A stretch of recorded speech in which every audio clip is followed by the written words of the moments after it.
नमस्कार साथियों, स्वागत है आपका जीएसपी ग्लोबल क्लासेस में। भाई, तो जैसा आपको पता है कि हमने आपको पिछले 2 वीडियो में, पहली वीडियो में आपने आपको बेसिक कराया कि वास्तविक संख्या क्या है, कहाँ से संख्या आई है, किस तरह से। उसके बाद वही सेकंड वीडियो मैंने 1.1 खत्म करा दिया मेरे हिसाब से। हाँ, 1.1 खत्म हो चुकी है, यानी कि यहाँ तक हमने करा दिया था। ठीक है, तो आज हम क्या करेंगे, इसमें हमारी यहाँ से 1.2 स्टार्ट हो रही है। ठीक है, 1.2 में संख्या दे रखी है भाई, प्रमेय प्रमेय से क्वेश्चन है। तो पहले कुछ इन्हें कराने से पहले कुछ जानते हैं। देखो, तो मैंने तुम्हें कराया था कि परमेय अपरमेय संख्या क्या होती है। मैंने आपसे समझाया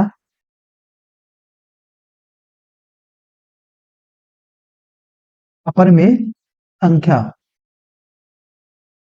भाई, अच्छा, मैंने तो अपरमेय संख्या समझाई कि अपरमेय संख्या क्या होती है। मैंने तो क्या लिखाया था उसमें कि वह संख्या, क्या लिखाया था भाई, वह संख्या, वह संख्या जो पी और पी अपॉन क्यू के रूप में ना लिखी जाए, लिखी जाए जाए। हाँ भाई, और पी और क्यू क्या होना चाहिए, पी और क्यू तुम्हारे पूर्णांक नहीं होने चाहिए। यानी कि पूर्णांक कैसे नहीं होने चाहिए, यानी कि जैसे मानो मैंने एग्जांपल दिया कि √5 कई संख्या है, एक परमेय संख्या है, अपरमेय संख्या है। उसके बाद √3 की संख्या बच्चों एक अपरमेय संख्या है, √2 की संख्या एक अपरमेय संख्या है। ठीक है, अगर मैं वही बात करूं तो √4 की संख्या है, तो भाई तो √4 क्या बच्चों, भाई √4 रूट से बनाएंगे 2 आ जाएगी, और 2/1 मान लिया तो मैंने ये होगी परमेय संख्या, इसलिए ये अपरमेय संख्या नहीं है।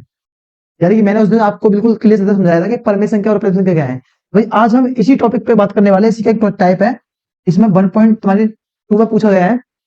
इसमें पूछता है कि देखो क्वेश्चन क्या है, ध्यान से समझना। क्वेश्चन कहता है कि सिद्ध कीजिए कि √3 एक अपरमेय संख्या है। हालांकि हम तो कह सकते हैं कि ये एक अपरमेय संख्या है। क्यों? क्योंकि सर अंडरूट रूट के अंदर आ रही है, और ये क्या है, पूर्णांक नहीं है, रूट के अंदर है, तो क्या है, ये अपरमेय संख्या है कि नहीं है। हम तो कह देंगे, लेकिन अगर हमसे सिद्ध कैसे कर सकते हैं कि ये अपरमेय संख्या है, तो इसी टॉपिक बात करेंगे आज। ठीक है भाई, आ जाओ, चलिए बिना किसी देरी के स्टार्ट करते हैं क्वेश्चन को। देखो क्या कह रहा है, सिद्ध कीजिए कि √5 एक अपरमेय संख्या है। बहुत बढ़िया। देखो भाई, तो वैसे काम करते हैं, पहले हम इसे मान लेते हैं कि ये परमेय संख्या है ना। हमें कुछ नहीं पता कि कौन सी संख्या है, हमने मान लिया कि ये एक परमेय संख्या है। ठीक है भाई, देखो माना, माना √5 एक परमेय संख्या है, एक परमेय परमेय संख्या है। ठीक है बच्चों, मैंने क्या किया, तो मैंने मान लिया कि √5 एक परमेय संख्या है। लेकिन अगर मुझे पता है कि भाई कि मैं √5 को अगर मैं किसी संख्या को परमेय संख्या मानता हूँ, तो वो तो भाई ऑब्वियसली कि वो पी अपॉन क्यू के रूप में होनी चाहिए। होनी चाहिए, नहीं होनी चाहिए भाई। मैंने आपको उस दिन समझाया था कि अगर कोई परमेय संख्या होती है वो किसके फॉर्म की होती है, पी अपॉन क्यू के फॉर्म की होती है। अच्छा, पी और क्यू क्या होते हैं, दोनों पूर्णांक होने चाहिए। ठीक है, हाँ भाई, समझाया था नहीं समझाया था मैंने उस दिन, तुम्हें समझाया था। जैसे मैं मानो कि मैंने क्या लिखाया था, परमेय संख्या में लिखाया था तुम्हें, परमेय संख्या में, परमेय संख्या कैसे होनी चाहिए, पी अपॉन क्यू के रूप की होनी चाहिए। होनी चाहिए, नहीं होनी चाहिए। और पी और क्यू क्या हो बच्चों, पी और क्यू क्या होनी चाहिए, पूर्णांक। क्या होनी चाहिए, पूर्णांक। पी और क्यू वो था इंटीजर, क्या होनी चाहिए, समझ में आया। और जाने कि क्यू कभी जीरो नहीं हो सकता। हाँ भाई, दिखाई नहीं लिखा था, क्यों नहीं हो सकता, अगर मैंने मानो कि 2 रख दिया और क्यू रख दिया मैंने 0, तो ये क्या हो गया बच्चों, तो ये क्या हो गया तुम्हारा, ये तुम्हारा 0 हो गया। समझ रहे हो, इसलिए क्यू कभी 0 हो ही नहीं सकता। समझ में आया। चलो भाई, आज अपने क्वेश्चन में वापस। तो मैंने क्या मान लिया बच्चों, मैंने मान लिया कि √5 एक परमेय संख्या है। ठीक है, लेकिन मैं जानता हूं कि सर परमेय संख्या को हम क्या कर सकते हैं, लेकिन लेकिन परमेय संख्या, परमेय संख्या पी अपॉन क्यू के रूप में लिखी जा सकती है, लिखी जा सकती है। हाँ भाई, ये बात है, नहीं है, ये बिल्कुल सी बात है कि लेकिन परमेय संख्या पी अपॉन क्यू के रूप में लिखी जा सकती है। ठीक है, अब देखो बच्चों, लेकिन भाई क्या होना चाहिए, पी और क्यू क्या होना चाहिए बच्चों, पी और क्यू क्या होना चाहिए, दोनों पूर्णांक होने चाहिए। पूर्णांक, पूर्णांक होने चाहिए, होने चाहिए। ये बात है नहीं, बिल्कुल बिल्कुल सही बात है, पूर्णांक होने चाहिए। लेकिन क्यू कभी 0 नहीं हो सकता। हाँ भाई, लेकिन क्यू कभी 0 नहीं हो सकता। ठीक है, तो पूर्णांक होने चाहिए। देखो भाई समझो,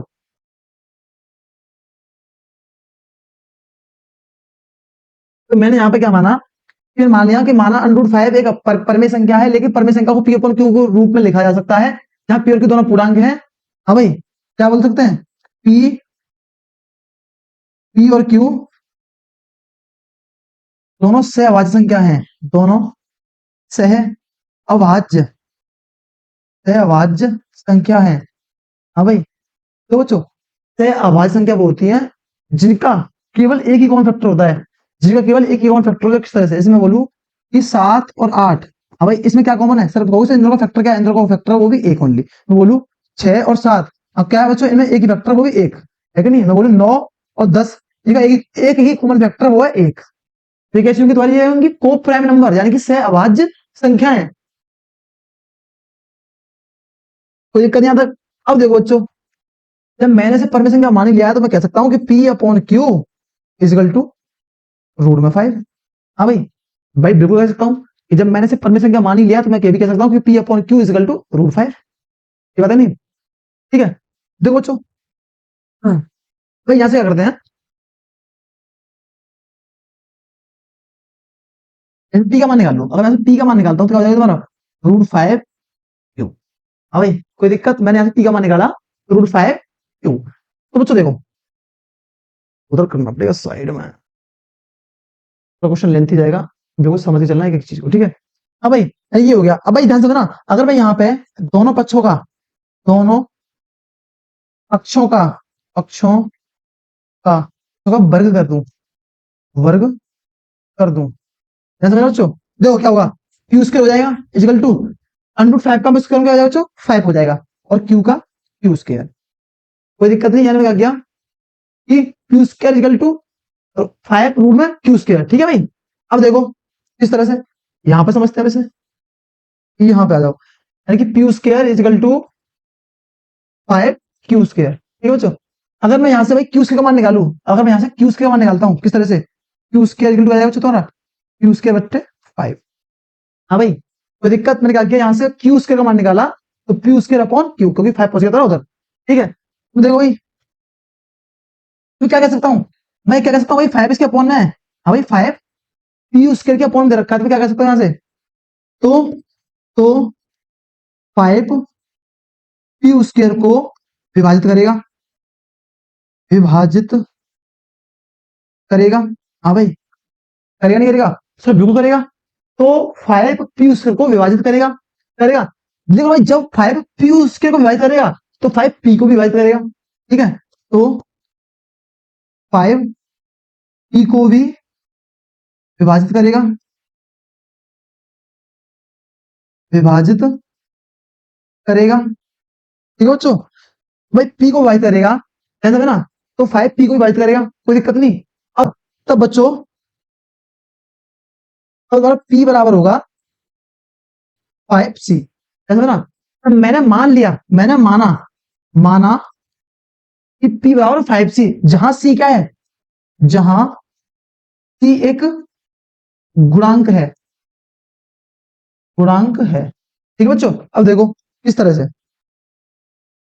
हाँ भाई, अगर मैं यहां से अब ले लू दोबारा समीकरण, इसे एक को पुनः लेने पर, पुनः लेने पर, हाँ भाई, अब क्या होगा देखो, समीकरण क्या दे रखा है तुम्हारा, समीकरण एक है बच्चों, P square equal to 5 Q square, ठीक है, ये रखा समीकरण एक।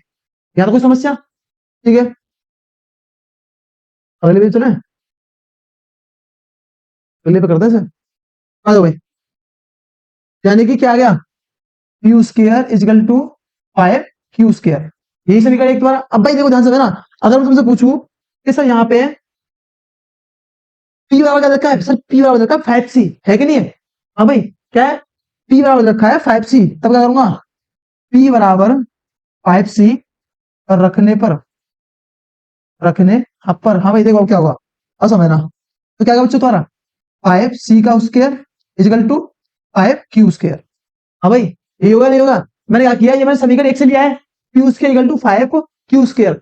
अब मैंने क्या किया कि पी स्क्वायर मैंने 5 से रख दिया, ठीक है। तो ये क्या होगा तुम्हारा, ये आ गया तुम्हारा, क्या हो गया, 25 C square equal to 5 Q square. 5 से 25 5 बार, 5 से 25 5 बार, तो क्या आ गया बच्चों तुम्हारा? तो ये आ गया तुम्हारा 5c² इजिकल टू q²। ठीक है बच्चों, अगर मैं यहां से c² का मान निकालता हूं, c² मान निकालू तो क्या हो जाएगा तुम्हारा? q² बट्टे 5, यानी q² बट्टे 5। अब मैं यहां से क्या कह सकता हूँ? अब ध्यान से देना, अब मैं यहां से क्या कह सकता हूं?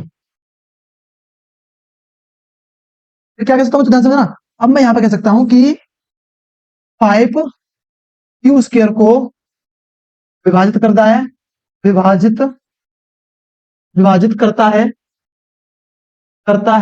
बिल्कुल करता है। क्या कर रहा है? 5q² को विभाजित कर रहा है नहीं कर रहा है? तो करता है, तब 5q को भी विभाजित करेगा, विभाजित करेगा। भाई ध्यान से ना, अभी हमने पीछे स्टेटमेंट में लिखी थी कि तो 5p को विभाजित करेगा, अब 5p को विभाजित कर रहा है, ठीक है, उसके बाद और 5q को विभाजित कर रहा है। तो मैं ये कह सकता हूँ, नहीं कह सकता हूँ कि p और q का कॉमन फैक्टर 5 है? हाँ भाई कह सकता हूँ, नहीं कह सकता हूँ? तब तब हम कह सकते हैं, कह सकते हैं कि p और q के p और q के q का कॉमन फैक्टर क्या है बच्चों? कॉमन फैक्टर क्या है? 5 है कि नहीं है? p और q का कॉमन फैक्टर क्या है? 5 है। समझ में आ रहा है? अब भाई देख लो, मैंने अभी स्टार्टिंग में लिखा था कि p और q दोनों से अभाज्य संख्या है। देखिए अब भाई एक चीज बताओ, अगर से अभाज्य संख्याओं का क्या कभी कॉमन फैक्टर 5 आ सकता है? हाँ भाई मैंने लिखा कि 7 और 8 की संख्या है, दोनों को प्राइम नंबर है, क्या इनका कॉमन फैक्टर 5 हो सकता है? भाई कैसे हो जाएगा? बिल्कुल बिल्कुल नहीं हो सकता। क्या 10 और 12 का कॉमन फैक्टर कभी 5 हो सकता है? 10 क्या 12 और 13 का कभी, सॉरी 11 और 12 का, 11 और 12 का कॉमन फैक्टर भी 5 हो सकता है? सर नहीं हो सकता। इसका मतलब क्या है कि ये थिंकिंग गलत है हमारी। ये क्या बच्चों, ये हमारी थिंकिंग हमने किया है गलत है, इसलिए क्या करेंगे बच्चों? इसलिए लेकिन यहां पे लिखेंगे, लेकिन ए और बी, सॉरी ए और बी कहां से आ गई? पी और क्यू का कॉमन फैक्टर क्या है बच्चों? एक है। हाँ भाई है कि नहीं है? तब तब हम अपनी कल्पना के विपरीत या विरोधाभास, तब हम अपनी कल्पना के विरोधाभास करते हैं, कल्पना का विरोधाभास करते हैं, तब हम अपनी कल्पना का विरोधाभास करते हैं कि √5 एक अपरिमेय संख्या है, अपरिमेय संख्या है। ठीक है भाई, समझ आया? हो गया सर? ये था भाई, करो नोट भाई। हो गया भाई? आया बच्चों, तो इसको लेना स्क्रीनशॉट, ठीक है। तो भाई, तो भाई क्वेश्चन बहुत बढ़िया, क्या कर रहा है? तो कितने क्वेश्चन है इसमें तुम्हारी 1.2 में? 1 2 2 0 और तीसरा पॉइंट, अच्छा ये तीन ही पॉइंट है इसमें, चलो ठीक है भाई। तो बच्चों यहाँ सिद्ध कीजिए कि 3 + 2√5 एक अपरिमेय संख्या है। तो मैंने तो वैसे तो समझाया था, क्या समझाया था कि ये क्या है बच्चों, ये तुम्हारी एक परिमेय संख्या, ये क्या बच्चों? तो ये अपरिमेय संख्या, और परिमेय संख्या और अपरिमेय संख्या को जोड़ते क्या बनता है भाई? अपरिमेय संख्या बनती है। तो ये क्या संख्या है? ये एक अपरिमेय संख्या है, लेकिन हमें क्या करना है बच्चों? हमें इसे सिद्ध करना है। कोई ना, सिद्ध भी कर देंगे, आ जाओ भाई। सेम भाई कंडीशन है, मान लो, माना कि 3 + 2√5 एक परमेय संख्या है, परमेय परमेय संख्या है। सेम भाई चीज है, लेकिन हम परमेय संख्या को p/q के रूप में लिख सकते हैं, लिख सकते हैं सकते हैं जहां p और q क्या होना चाहिए बच्चों? p और q क्या होना चाहिए? पूर्णांक होने चाहिए, पूर्णांक होने चाहिए।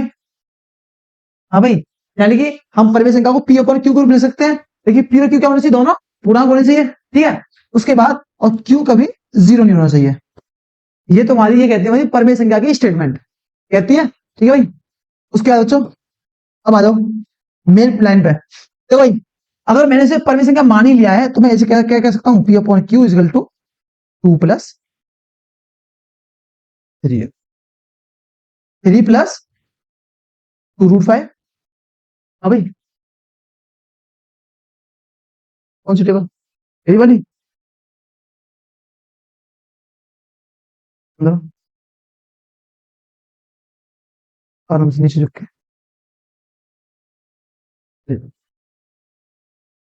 तो भाई यानी कि पी अपॉन क्यू को मैं बताया कि अगर मैंने से परमेय संख्या मान ही लिया है तो उसे P equal P upon Q equal to 2 plus √3 बंद कर देते हैं, ठीक है। अब देखो बच्चों, अब मैंने से परमेय संख्या मान लिया, तो भाई ध्यान से ना, अगर मैं P upon Q equal to इस थ्री को मैं इधर फेंक दूं, कोई दिक्कत तो नहीं है। तो यानी क्या आ गया, यहाँ पे आ गया तुम्हारा किस तरह से बच्चों, किस तरह से आएगा ये तुम्हारा इधर आ गया माइनस का 3, यानी कि माइनस का 3 इधर आ गया इजिकल टू क्या आ गया, 2/√5। कोई दिक्कत तो नहीं, यानी कि मैंने क्या किया, 3 प्लस का था उधर जाके क्या होगा, माइनस का हो गया, ठीक है बच्चों। उसके बाद ध्यान से ना, छोटी करने की आवश्यकता है इसे, बिल्कुल थोड़ा सा कर देते हैं। अब देखो भाई, देखो मेरे प्यारे बच्चों, हाँ भाई यहाँ पे मैंने 1 माना, एलसीएम ले लिया मैंने, क्या बच्चों, क्यू, यहाँ पे क्यू एलसीएम आ गया, तो ये क्या हो गया, पी माइनस का 3 क्यू। अब यही हुआ, मैंने एलसीएम क्यू ले लिया तो यहाँ पे क्या हो गया, पी माइनस का 3 क्यू इजिकल टू क्या बचा बच्चों, 2√5, 2√5। अब ध्यान से मेरा बच्चों, यही से सब कुछ है, यही से सब कुछ है, यहाँ पर आया हुआ। तो भाई क्या आ गया मेरे पास, आ गई पी माइनस के 3 Q upon Q equal to 2√5। भाई इस 2 को मैं इधर भेज दूं, कोई दिक्कत तो नहीं है, हाँ भाई भेज दूं, तो क्या आ जाएगा, पी माइनस का 3 Q upon 2 Q equal to √5। अब हमें आसानी होगी अंक को समझने में, तो भाई किस तरह से, अब आसानी क्यों होगी, ध्यान से ना भाई, क्या कह सकता हूं मैं, पी और क्यू क्या है, पी और क्यू दोनों क्या है बच्चों, दोनों पूर्णांक है क्या नहीं है, पूर्णांक है, पी और क्यू दोनों पूर्णांक है। अगर पी और क्यू पूर्णांक है तो क्यू क्या है, 3 क्या है, क्यू का गुणांक है, और 2 का है, 2 भी क्यू का गुणांक है, इसलिए क्या होगा बच्चों, इसलिए इसलिए इसलिए 3, 2 भी क्या होंगे, पूर्णांक होंगे, पूर्णांक होंगे, होंगे नहीं होंगे भाई, यानी कि 3, 2 भी पूर्णांक होंगे। लेकिन भाई अगर तुम ध्यान से लिख पा रहे हो, लेकिन सर हमें एक चीज समझ में आ रही है, तो हमने अभी ऊपर से दिखी है सर, ये अंडर 5 क्या रखी है, ये तो परमिशन क्या है कि नहीं है कि नहीं है, ठीक है भाई ध्यान से ना। लेकिन यहां पर लिखता हूं, लेकिन लेकिन हम जानते हैं, हम जानते हैं, हम जानते हैं कि √5 क्या है बच्चों, एक अपरिमेय संख्या है, परमेय संख्या है, but we know that √5 is a rational irrational number, but we know that √5 is a irrational number, ठीक है बच्चों। उसके बाद तो इसलिए ये अगर देखो भाई, अगर मैंने मुझे पता है कि √5 एक अपरिमेय संख्या है, तो ये भी क्या होगी, ये भी तुम्हारी एक अपरिमेय संख्या होनी चाहिए, फिर होनी चाहिए भाई, होनी चाहिए, ये भी एक अपरिमेय संख्या होनी चाहिए फिर तो, अगर ये अपरिमेय संख्या है तो, ठीक है। तो इधर सब है ना,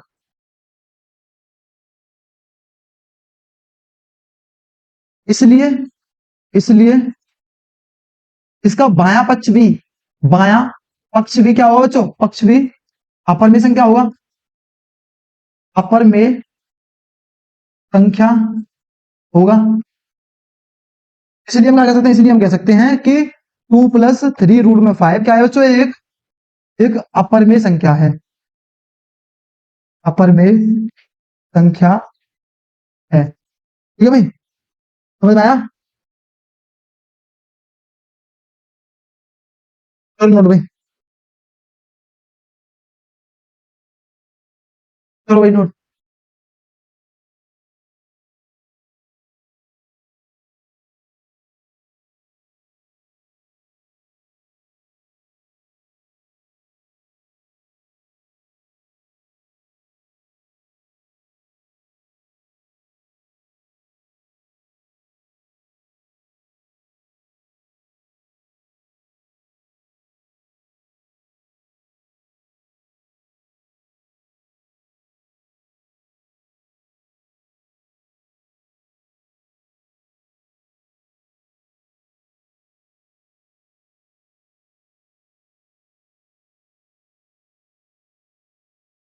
देखो भाई, हो गया, कर लिया, ये भी नोट कर लिया। आ जाओ आगे। ये लास्ट पॉइंट भाई, देखो इस 1.3 में ये तीन ही पॉइंट है, और ये तुम्हारा थर्ड पॉइंट लास्ट है, ठीक है। थर्ड में कौन सा कराता हूँ भाई, ये सेम क्वेश्चन मैंने भी कराया था तुम्हें, इसलिए आई होप तुम इसे कर लोगे भाई, इस बार तुम्हें कर लोगे। मैं इसमें से वही कराऊंगा जो मुझे कराना चाहिए, मुझे लगता है। देखो इन दोनों में से एक को करा देते हैं, ठीक है, इसे तुम कर लोगे। ऐसा नहीं है करना है, इसका कटका मतलब ये नहीं, ये करना नहीं है, ये करना है, सेम उसी की तरह होना जब भी किया, ठीक है। हाँ, ये भी उसी की तरह होना है, मैंने करा रखा है यार तुम्हें। चलो कोई ना, कर लेते हैं, चलो आ जाओ, फटाफट जल्दी, पहला पॉइंट आ जाओ। चलो नए पेज पे करते हैं इसे, है ना, नए पेज पे आ जाओ। 1/√2, ठीक है, ये रखिए, देखो पहला पॉइंट। चलो भाई, मैंने माना माना कि 1/√2 क्या है बच्चों, एक एक तुमने एक चीज नोटिस की अभी, एक चीज नोटिस की, तुम कहोगे सर आपने एक चीज लिखाई कि परमेय संख्या p/q के रूप में होती है। सर ये भी तो अपॉन में लिखी हुई है। हाँ सर, ये भी तो अपॉन में है बेटे, ये अपॉन में तो है, लेकिन मैं क्या कहता, p और q दोनों बोथ आर इंटीजर, क्या होना चाहिए, पूर्णांक होने चाहिए, लेकिन एक तो पूर्णांक है, दो पूर्णांक है, नहीं है यार, ठीक है, इसलिए ये नहीं होगी।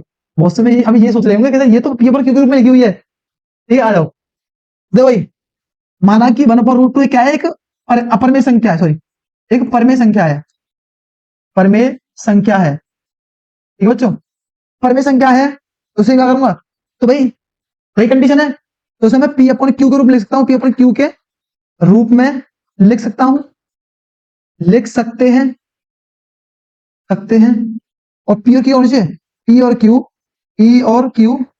क्या होनी चाहिए, दोनों दोनों पूर्णांक होने चाहिए, पूर्णांक होने चाहिए, ठीक है बच्चों, और q कभी जीरो नहीं हो सकता। देखो बच्चों, ऐसा है ना, और p और q क्या है, p और q दोनों सहअभाज्य संख्या है, सहअभाज्य सहअभाज्य संख्या है। इसका मतलब क्या है कि p और q का एक ही कॉमन फैक्टर है, वो है क्या बच्चों, और वो है तुम्हारा 1, ठीक है। तो मैं क्या कह सकता हूं, ध्यान से ना, तो हम कह सकते हैं कि सर p/q इजिकल टू 1/√2। हाँ भाई, यही समस्या, कोई दिक्कत। तो भाई अगर मैं यहां से मान निकालू किसका, q का, तो क्या निकल जाएगा, तो सर q बराबर आएगा √2p, √2p। दोनों पक्षों को वर्ग कर दो, तो चलो भाई कर दो, दोनों पक्षों का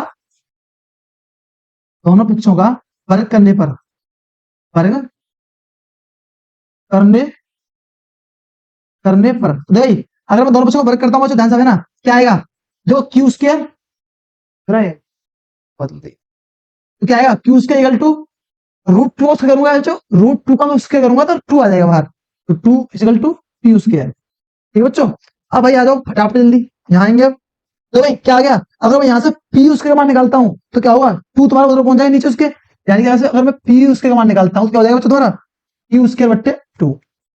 क्या कह सकता हूं, अगेन सेम वही थ्योरी है, क्या कि 2 क्या कर रहा है, पी स्क्वायर को विभाजित कर रहा है, विभाजित विभाजित कर रहा है, इसलिए बच्चों, इसलिए 2 पी को भी विभाजित करेगा, विभाजित करेगा। हाँ भाई, करेगा नहीं करेगा भाई, 2 अगर क्यू उसके को विभाजित कर रहा है तो 2 पी क्यू को भी विभाजित करेगा, ठीक है बच्चों। उसके बाद क्या कह सकता हूं, मैं कह सकता हूं सर क्यू बराबर 2c। हाँ भाई, कह सकता हूं नहीं कह सकता हूं, सर सी क्या है, सर सी जहां क्या है बच्चों, सर सी जहां पर हमारा क्या है, एक गुणांक है, सी जहां क्या है बच्चों, गुणांक है, क्या है, सी जहां क्या है बच्चों, गुणांक है, ठीक है भाई, सी जहां क्या है बच्चों, गुणांक है, ठीक है भाई, सी क्या है बच्चों, गुणांक है। अब देखो भाई, जब सी गुणांक है जैसे ना, तो क्या करता हूं, यहां से मैं इस समीकरण दोबारा ले लूं, समीकरण मान लिया फर्स्ट, समीकरण मैंने ऐसे फर्स्ट मान लिया, इसे दोबारा लेना है, बिल्कुल ले लो सब फटाफट। क्या है sir, Q square equal to 2 P square, यानी Q square equal to 2 P square. हाँ भाई, लेकिन अभी मैं निकाला था, क्या निकाला सर, सर हमने अभी निकाला है, क्या निकाला है, तो क्यू निकाला क्या, 2c, Q equal to 2c। लेकिन सर हमें पता है, लेकिन लेकिन क्यू इक्वल टू 2c लगा दो भाई, फटाफट आएंगे मान, इसमें क्या जाएगा, ये जाएगा तुम्हारा 2c का square equal to 2 P square, ये हो जाएगा 4c square equal to 2 P square. हाँ भाई, टू से टू कैंसिल,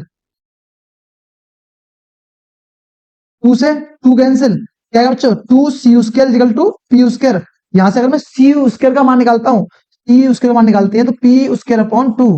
हाँ भाई, क्या कह सकता हूँ जगह पे मैं, क्या आ गया बच्चे, इसका मतलब क्या आ गया, तो इसका मतलब ये आ गया कि आपने अभी समझाया, क्या आ गया कि टू क्या कर रहा है, पी स्क्वायर को विभाजित कर रहा है, विभाजित कर रहा है, कर रहा है। इसलिए बच्चे क्या कहता हूं, इसलिए इसलिए टू पी को विभाजित करेगा, पी को भी विभाजित करेगा। हाँ भाई, करेगा नहीं करेगा, इसलिए टू पी को भी विभाजित करेगा। अब भाई पी को विभाजित करेगा, तो इसलिए क्या कहता हूं, अगर तुमने दिमाग लगाया सर उसमें क्यू को विभाजित कर रहा था, इसका मतलब क्या है कि पी और क्यू के दो कॉमन फैक्टर क्या है, इसलिए क्या कहता हूं, इसलिए इसलिए पी और क्यू का कॉमन फैक्टर, कॉमन फैक्टर क्या है बच्चों, दो है। लेकिन मैंने क्या लिखाया था कि पी और क्यू क्या लिखाया था, यहाँ पे पढ़ना तो फटाफट ले आओ। लेकिन क्या लिखाया था कि पी और क्यू दोनों सह अभाज्य संख्या हैं, अगर पी और क्यू दोनों को प्राइम नंबर है तो इनका कभी कॉमन फैक्टर तो हो सकता है। भाई कैसे हो जाएगा, हाँ भाई नहीं हो सकता ना, अभी पीछे पीछे समझा के आया हूं मैं। इसलिए बच्चों क्या है, इसलिए, लेकिन हमें पता है, यहां लिखेंगे लेकिन, लेकिन पी और क्यू का कॉमन फैक्टर, कॉमन फैक्टर क्या है बच्चों, एक है। लेकिन पी और क्यू का कॉमन फैक्टर एक है, इसलिए इसलिए हम अपनी कल्पना के विपरीत हैं, अपनी कल्पना के विपरीत हैं, विपरीत हैं कि क्या बच्चों, वन अपॉन रूट टू क्या है, एक अपर में संख्या है, अपर में संख्या है। हाँ भाई समझ आया, आया समझ में।